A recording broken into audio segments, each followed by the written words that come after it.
Hola a todos, bienvenidos a nuestra séptima clase correspondiente a la asignatura de Evaluación y Planificación del Fitness. En la clase del día de hoy nos enfocaremos principalmente en reconocer la definición de la capacidad física de flexibilidad, así como también de identificar algunas pruebas para la valoración de esta capacidad física, ¿ya? Entonces, lo primero, considerar que la flexibilidad se define como la capacidad que brinda la posibilidad de realizar movimientos de gran amplitud, la cual está condicionada por estructuras neuro-mioarticulares, ¿ya? Por tanto, en esta influyen no solamente los músculos, sino que también las articulaciones, ¿cierto? Los componentes de las articulaciones, así como también este factor del sistema nervioso, ¿ya? Pero esta definición ha ido mutando, ¿cierto? Ha ido cambiando a través del tiempo según el autor que nosotros consultemos, donde por ejemplo tenemos la definición que plantea Osolin en el año 1970, quien nos dice que es una capacidad de lograr ejercicios de gran amplitud, ¿cierto? Simplemente nos pone eso como definición, no considera ni un otro factor adicional. Luego en el año 1985, Ruiz Aguilera la define como la capacidad de gran amplitud de movimiento en las articulaciones, ¿cierto? Entonces en este caso ya empieza a dar ciertos tonos de que el tema estructural, ¿cierto? Es fundamental en cuanto al desarrollo de esta gran amplitud de movimiento. Después tenemos el año 1988 la definición que propone Forteza, quien dice que es la capacidad del hombre para poder realizar movimientos de gran amplitud, ¿cierto? Que es bastante similar a la anterior de Ruiz Aguilera. Después en el año 1994 Manso propone que es la capacidad de realizar gestos usando la capacidad articular más amplia posible, tanto de forma activa así como de forma pasiva, ¿ya? Entonces aquí aparece otro factor más, que son los tipos de flexibilidad, ¿cierto? Que, como nos dice Manso, puede ser de forma activa o puede ser de forma pasiva. Y después tenemos otra definición que es la que plantea Collazo en el año 2002, quien dice que es la capacidad que posee el organismo en su estructura morfofuncional para realizar grandes amplitudes de movimiento, desde las articulaciones que expresan finalmente la capacidad de estiramiento que tienen los músculos, los tendones, los ligamentos, así como también la cápsula articular que finalmente también está involucrada dentro de este proceso de estiramiento, ¿cierto? O de flexibilidad. Entonces tenemos algunos componentes que son propios de la flexibilidad que nosotros también debemos diferenciar, que son la movilidad, la elasticidad, la plasticidad y el estiramiento, ¿cierto? Tenemos esos cuatro factores de los cuales finalmente va a depender la flexibilidad.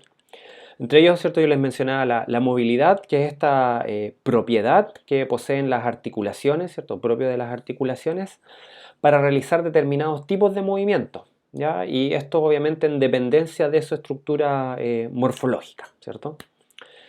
Segundo, tenemos la elasticidad, que es la propiedad que poseen algunos componentes musculares de poder deformarse ante la aplicación de una fuerza externa, aumentando su extensión longitudinal, ¿cierto? La longitud, el tamaño de esta, y nuevamente retornando a su forma original una vez que cesa la acción, ¿cierto? Por tanto, esta elasticidad, esta propiedad que nos permite a nosotros poder estirar y a su vez también volver a su posición un músculo, ¿cierto? Y así como todos los componentes que influyen en la flexibilidad. También tenemos la plasticidad, que es la propiedad que poseen algunos componentes de los músculos, y así como también de algunas articulaciones, de tomar diversas formas a las originales, por efecto tanto de fuerzas externas y que a su vez permite retornar, ¿cierto? Una vez que cesa la acción perdón, que permite mantener esta posición, una vez que cese la acción de esta fuerza. Y como cuarto componente, ¿cierto? Como cuarto concepto, tenemos el estiramiento como tal, que es primero en una dirección, ¿cierto?, de trabajo de flexibilidad que prepara las condiciones para su trabajo. No se llega al umbral del dolor como muchos tienden a hacerlo, ¿cierto? Y está condicionada a las posibilidades individuales del sujeto que se puede realizar como preparación para las cargas, ¿cierto? O sea, como parte del calentamiento, o como recuperación del trabajo realizado, o sea, como parte de la vuelta a la calma. Y también puede ser utilizado como trabajo profiláctico ante lesiones, ¿ya? O sea, como un trabajo para prevención de las lesiones. Y en este caso su ubicación en la clase o en una sesión de entrenamiento responde principalmente al objetivo del trabajo, ¿ya? Pero al menos nosotros dentro de este entrenamiento del área del fitness lo vamos a utilizar tanto en la parte del calentamiento, ¿cierto?, así como de preparación para las cargas de trabajo, así como también de recuperación del trabajo realizado en la vuelta a la calma, ¿ya? Entonces esos son al menos los cuatro principales componentes de la flexibilidad y que nosotros tenemos que reconocerlas, porque muchas veces cuando hablamos de flexibilidad simplemente se piensa que es, sí, el músculo se estira y listo, ¿cierto? Pero tiene propiedades que son muy características de la flexibilidad a su vez, ¿ya? Entonces, también tenemos que considerar algunos factores que van a condicionar el trabajo de la flexibilidad, ¿ya? Que son normalmente factores anatómicos, así como también de su naturaleza fisiológica, ¿ya? Entonces, el conocimiento de estos a nosotros nos permiten accionar y a la vez utilizar los diferentes medios, así como métodos que permiten influir con vista a la mejora en el desarrollo de la flexibilidad. Y así como también factores que debemos considerar para el trabajo de la flexibilidad. Por ejemplo, se sitúan varios factores que intervienen en el desarrollo, entre los que se destacan, por ejemplo, la edad, ¿cierto? Es muy distinta la flexibilidad entre un niño, un adulto, una persona mayor. El sexo, nosotros sabemos también que la mujer tiene mejor flexibilidad que el hombre. También hay algunos factores genéticos que influyen determinantemente en el desarrollo de esta flexibilidad. Factores medioambientales, como por ejemplo la temperatura, también influye mucho si hace más calor o si hace más frío. Y también la hora del día es un factor que influye bastante, ¿cierto?, entre otros factores que van a influir, ¿cierto?, y que van a condicionar el trabajo de la flexibilidad. Yo les comentaba que existen tipos de flexibilidad desde el punto de vista técnico. Nosotros dijimos que lo llamamos como las manifestaciones de la flexibilidad, y estas se dividen en manifestaciones activas y manifestaciones pasivas, ¿ya? Por tanto, cuando nosotros hablamos de flexibilidad pasiva, esta depende principalmente de la influencia de las fuerzas externas y define la potencialidad de trabajo de esta capacidad en cada articulación, ¿ya? Entonces esta fuerza externa va a definir esta potencialidad de trabajo de esta capacidad en cada una de las articulaciones. Y cuando nosotros hablamos de la flexibilidad activa, esta está condicionada por la fuerza de los músculos agonistas, ¿ya?, que trabajan en dirección del movimiento, ¿ya? Entonces, cuando nosotros hablamos normalmente de flexibilidad pasiva, estamos hablando de que es una persona, ¿cierto? Es esta fuerza externa, o es una banda elástica, ¿cierto?, o es una correa la que nos está ayudando a llevar a cabo este trabajo de flexibilidad. En cambio, cuando hablamos de flexibilidad activa, es cuando son mis propios músculos, o sea, soy yo mismo el que está haciendo el trabajo de flexibilidad, ¿ya? Entonces, pasiva es cuando yo necesito asistencia de alguien o de algo, y activa es cuando yo soy el mismo quien está realizando el trabajo de flexibilidad, ¿ya? Entonces, bajo estas definiciones principalmente, es que nosotros, para poder medir el nivel de flexibilidad, ¿cierto?, el nivel de desarrollo de esta capacidad física, ¿cierto?, de este componente del fitness, es que necesitamos algunas pruebas que nos permitan medirla de alguna manera. Entonces tenemos nosotros algunas pruebas entre ellas la más común, la cual se le denomina la prueba de Sit and Reach. Y esta prueba de Sit and Reach tiene la característica de que primero necesita un cajón en el cual nosotros vamos a llevar a cabo esta prueba. Y lo que nos permite principalmente a nosotros es medir la flexibilidad de la musculatura extensora de cadera, ¿cierto? De una manera un poco más coloquial, medir la flexibilidad de la musculatura baja de la espalda, así como también medir la flexibilidad de la musculatura flexora de rodilla, ¿cierto? En específico el músculo isquiotibial. Entonces, esta prueba, lo que nosotros buscamos es que la persona desde una posición cero logre recorrer realizando una flexión del tronco, llevando los dedos de las manos hasta la posición más adelante que nosotros podamos recorrer, ¿cierto? Entonces, pasando ahí, como vemos en la figura, desde una posición A, ¿cierto?, hasta una posición B. Y se considera que nosotros deberíamos al menos alcanzar la punta de los dedos de nuestros pies para que consideremos que tenemos una buena flexibilidad de esa musculatura. Ahora, si logramos sobrepasar la punta de nuestros pies, perfecto, eso es lo ideal. Por el contrario, si nosotros no alcanzamos a llegar a la punta de los dedos de nuestros pies, se considera que tenemos una falta de flexibilidad. Por tanto, sí o sí habría que hacer un entrenamiento para esta capacidad física, ¿cierto?, en esta persona que nosotros estamos evaluando, ¿ya? ¿Qué otros tipos de pruebas nosotros también podemos utilizar para valorar la flexibilidad? Podemos evaluar también otra articulación, en este caso, que es la articulación del hombro, ¿cierto?, en el cual nosotros podemos ver a través de un movimiento bastante común, bastante simple, que es la prueba de back scratch, ¿ya?, que es el nombre en inglés, o la prueba de rascarse la espalda. Entonces nosotros lo que debemos hacer en este caso es pasar una mano por arriba y la otra mano, lo que vamos a hacer es llevarla por abajo. Entonces la idea es que nuestros dedos se lleguen a tocar, ¿cierto?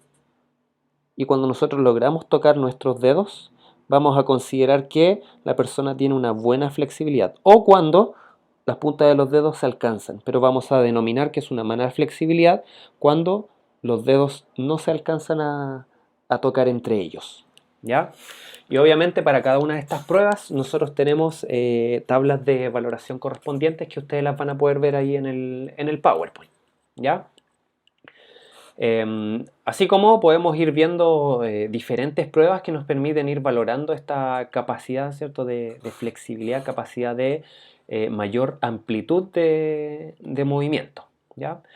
Y por último, para no hacer tan extensa obviamente esta clase y no llenarlos de tanta información, más que nada como de prepararlos hacia lo que ustedes van a ver en el PowerPoint, con el fin de que el día lunes lleguemos más que nada a conversar, a discutir un poco sobre las pruebas y los test de flexibilidad, ¿cierto? Entonces la última prueba corresponde al FlexiTest.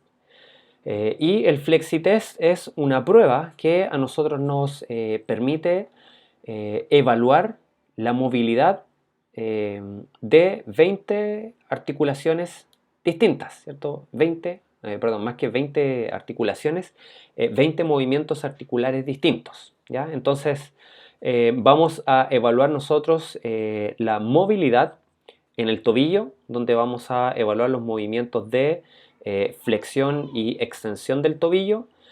Vamos a evaluar también la articulación de la rodilla, donde se evalúa la flexión y extensión de la rodilla. Vamos a evaluar también la articulación, ¿cierto?, este conjunto denominado cadera, donde vamos a evaluar 4 movimientos, ¿cierto?, que son la flexión, la extensión, la abducción y la aducción. También vamos a evaluar a nivel del tronco, donde vamos a reconocer, ¿cierto?, 3 movimientos, que son la flexión, extensión y flexión lateral. también en la muñeca, ¿cierto? Donde nosotros vamos a valorar principalmente dos movimientos que son la flexión y la extensión de la muñeca. También a nivel del codo, ¿cierto? Y también vamos a valorar tanto la extensión así como la flexión del codo. Finalmente vamos a valorar los 5 movimientos correspondientes a la articulación del hombro, ¿cierto? Por tanto, vamos a evaluar la extensión, la abducción horizontal, la extensión posterior, la rotación lateral desde abducción a 90 grados. Y la última que nosotros evaluamos en esta articulación del hombro es la rotación radial del hombro abducido a 90 grados con el codo flexionado en 90 grados. ¿Ya? Entonces, nosotros para cada uno de estos movimientos, como menciona el libro principalmente del FlexiTest, tenemos 5 posibles valoraciones. ¿Ya? Entonces, si por ejemplo nosotros vemos en este momento, en este caso la evaluación de la flexión de la rodilla, ahí nosotros tenemos diferentes valoraciones, ¿cierto? Que como les decía son posibles 5 las que podemos medir, ¿cierto? Entonces en la parte superior aparece que vamos a dar una valoración de 0 si es que la persona alcanza con suerte a 90 grados en la articulación de la rodilla, ¿cierto? Si la persona logra hacer una mayor flexión, pasaríamos a 1, ¿cierto? Si nosotros al mirar a nuestro evaluado y lo comparamos con este dibujo que estamos viendo y vemos que se parece más a 2, ¿cierto? En que logra una mayor flexión, perfecto, le vamos a asignar 2 puntos a la persona. Después sí es que nosotros vemos que la persona logra contactar el glúteo con su talón, lo vamos a catalogar como una valoración 3. Y si la persona ya sobrepasa el glúteo, ¿cierto? Le vamos a dar una valoración 4. Y normalmente esa valoración 4 la vamos a encontrar en personas que presentan hiperlaxitud, ¿ya? Entonces, esta es la forma en que nosotros vamos a evaluar cada uno de los 20 movimientos, ¿ya? Entonces, esta imagen es parte del PowerPoint que tienen ustedes en este momento y que lo pueden ir reconociendo, ¿cierto? En cada uno de los movimientos, en la flexión plantar del tobillo, en la dorsiflexión del tobillo, ¿cierto? En la extensión de la rodilla, en la flexión de cadera, en la extensión de cadera, ¿cierto? Y así evaluando los 20 movimientos que corresponden a este FlexiTest. Entonces, si nos vamos dando cuenta, al ser muchos los movimientos que permite evaluar, es un test que nos permite conocer de muy buena manera la flexibilidad general de un individuo, ¿cierto? De un deportista o de un usuario que vaya a entrenar con nosotros, ¿ya? Entonces, la invitación en este momento es a que revisen el PowerPoint, ¿cierto? Que fue transformado a PDF para que puedan descargarlo y es mucho más liviano, obviamente, pero finalmente es lo mismo del PowerPoint. Y esta invitación es a que lo lean, lo revisen, si es que pueden ir probando previo a la clase cada una de estas pruebas de flexibilidad sería lo ideal. Y como les decía, entonces así el día lunes nos dedicamos simplemente a conversar, a discutir un poco sobre el tema de la valoración de la flexibilidad. ¿Ya? Así que les dejo esa tarea, chicos. Nos estaríamos viendo o escuchando, ¿cierto? O leyendo el día lunes en nuestro horario de clase. Recuerden mantenerse en distanciamiento social dentro de sus casas.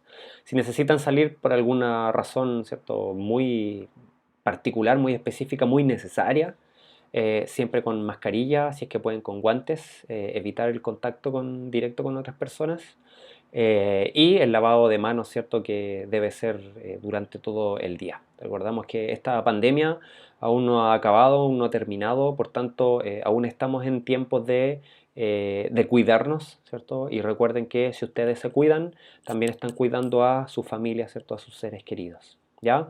Les envío un abrazo a todos y el día lunes ahí en nuestra clase estamos hablando, ¿ya? Chao, chao.